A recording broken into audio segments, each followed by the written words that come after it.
Halo semuanya, selamat datang di video pembelajaran mata kuliah pengelolaan pusat sumber belajar. Perkenalkan, nama saya Chelsea Naila, dan saya akan menemani kalian selama beberapa menit ke depan. Pada video pembelajaran ini, kita akan membahas salah satu topik penting dalam mata kuliah PPSB, yaitu adalah hakikat dan tujuan dari pusat sumber belajar. Mari kita pelajari bersama-sama bagaimana PSB menjadi komponen penting dalam menunjang proses pembelajaran yang lebih efektif dan lebih efisien. Sebelum kita mulai, berikut adalah tujuan pembelajaran dari video pembelajaran ini. Yang pertama, menjelaskan hakikat pusat sumber belajar atau PSB sebagai fasilitas penunjang pembelajaran yang berorientasi pada peserta didik. Yang kedua, mengidentifikasi tujuan umum dan tujuan khusus PSB dalam meningkatkan efektivitas dan efisiensi proses pembelajaran. Yang ketiga, menganalisis peran PSB dalam mendukung inovasi pembelajaran, pengembangan sistem instruksional, dan pelatihan tenaga pendidik. Dan yang keempat, menjelaskan berbagai layanan yang disediakan PSB seperti layanan konsultasi, pelatihan, pengadaan media, serta penelitian dalam bidang pendidikan. Pada video pembelajaran ini, kita akan membahas dua topik utama. Yang pertama adalah hakikat pusat sumber belajar, dan yang kedua adalah tujuan dari pusat sumber belajar.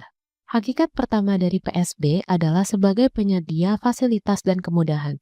PSB hadir untuk menunjang proses pembelajaran yang menyediakan berbagai kemudahan dan fasilitas baik untuk peserta didik maupun untuk pendidik. Selanjutnya, PSB merupakan tempat di mana berbagai sumber belajar dikembangkan, dikelola, dan dimanfaatkan. Melalui PSB, semua unsur dalam pembelajaran mulai dari media, alat bantu, teknologi, hingga pelatihan tenaga pengajar dikelola dengan sistematis agar proses pendidikan dapat berlangsung lebih optimal. Dan hakikat yang terakhir, PSB memiliki orientasi utama kepada peserta didik. Artinya, seluruh sumber daya yang ada di dalamnya ditujukan untuk mendukung perkembangan pribadi, potensi, dan juga kompetensi dari peserta didik itu sendiri. Sekarang kita masuk ke tujuan dari PSB itu sendiri. PSB memiliki dua tujuan, yaitu tujuan umum dan tujuan khusus. Mari kita bahas satu persatu lebih dalam lagi. Tujuan umum dari PSB adalah meningkatkan efektivitas dan efisiensi kegiatan serta proses pembelajaran melalui pengembangan sistem instruksional yang tepat guna dan berbasis kebutuhan. Dalam hal ini, PSB bertugas untuk menyelaraskan seluruh komponen pembelajaran, mulai dari strategi pengajaran, media yang digunakan, pendekatan instruksional, serta evaluasi hasil belajar agar terlihat lebih terintegrasi dan juga berdaya guna tinggi. Selanjutnya, kita masuk ke tujuan khusus PSB. Tujuan khusus PSB merupakan serangkaian sasaran operasional yang dirancang untuk mendukung proses pembelajaran secara lebih spesifik dan juga aplikatif.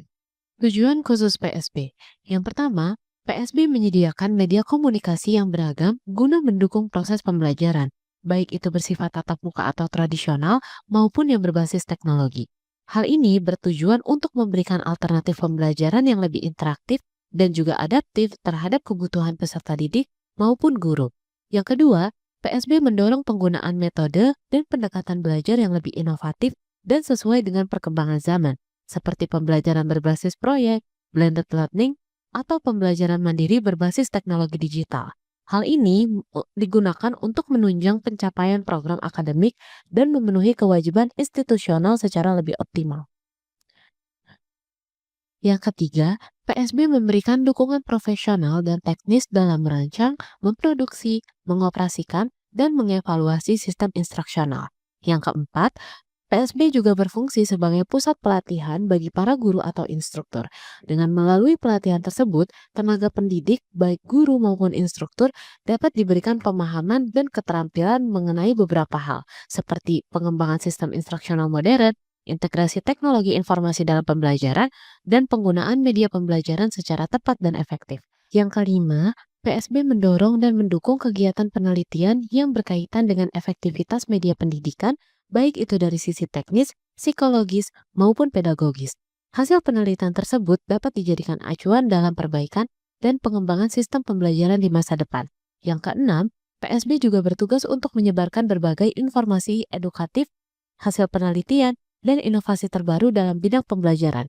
Informasi ini penting agar seluruh sivitas akademika dapat terus memperbarui pendekatan dan strategi pembelajarannya. Ketujuh, PSB menyediakan layanan produksi bahan ajar dan media pembelajaran. Yang kedelapan, PSB juga memberikan layanan konsultasi dalam merancang sistem pembelajaran yang efektif.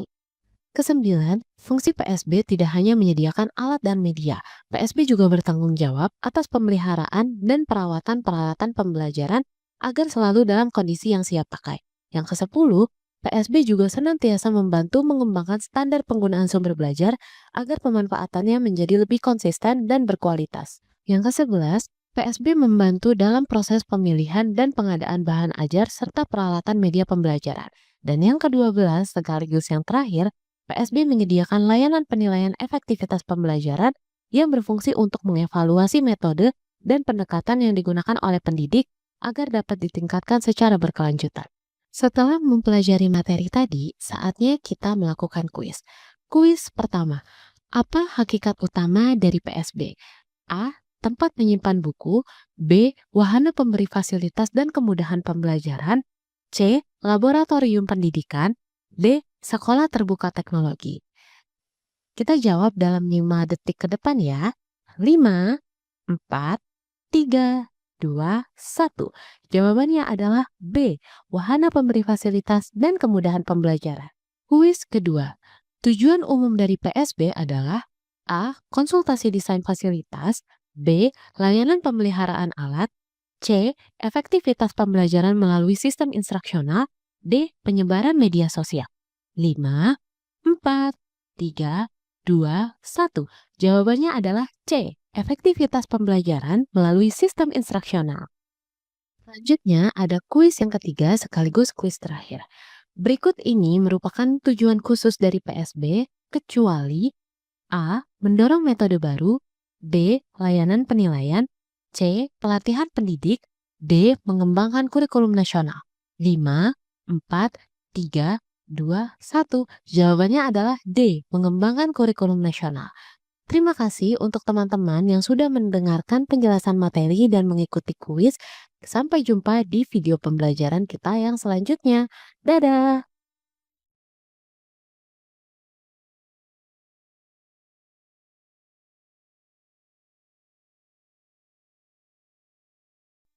Terima kasih kepada teman-teman yang telah menyimak penjelasan dari video pembelajaran ini dan mengikuti kuis. Sampai jumpa di video pembelajaran yang selanjutnya.